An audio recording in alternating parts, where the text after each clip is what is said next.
Today we are making my homemade garlic butter. This is such an easy recipe. If you love dipping your pizza crust in garlic butter, or you like making homemade sourdough garlic toast, garlic bread, this recipe is for you. Let's go make it.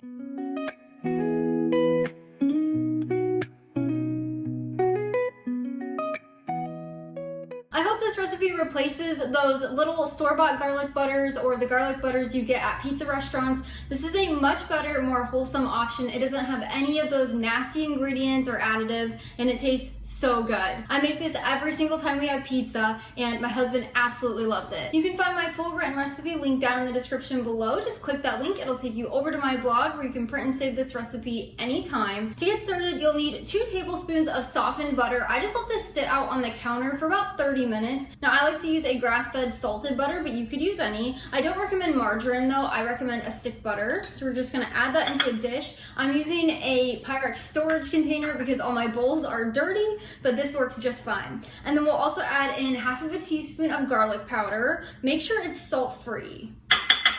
And then we'll also add in 1/4 teaspoon of sea salt. I know our butter is already salted, but this just adds a little extra kick. Now, once you have everything in the container, we're gonna use a fork to mash this down. Now, if your butter is a little harder like mine and it doesn't really come to a softness like a lot of butters when you put it at room temperature, you can stick it in a saucepan and just heat it a little bit. I always like to chop it up into little pieces and warm it. That you don't want it to melt completely, but you do want it to get a little bit more soft.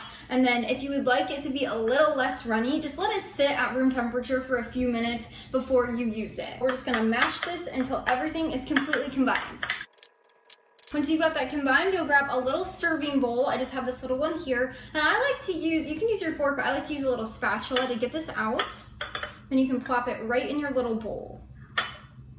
Now, this is a single serving garlic dipping sauce, so you can double this recipe as many times as you would like. This is such a simple recipe. I promise once you have this, you won't go back to getting them at the store or at the pizza restaurants. It is so easy. When we order our favorite local pizza, we will bring it home and I'll make some garlic butter, or I'll already have it sitting and waiting for us when we get back with the pizza. It makes the crust taste so much better. It's a lot cheaper to make at home, and there's not so many additives. Again, you can find my full written recipe linked down in the description below. This is probably the easiest recipe on my blog. It's so simple. It only takes a minute or two. Besides letting the butter come to room temperature, it really is fast. Thanks so much for joining me today. Until next time, go serve God and love your family one recipe at a time.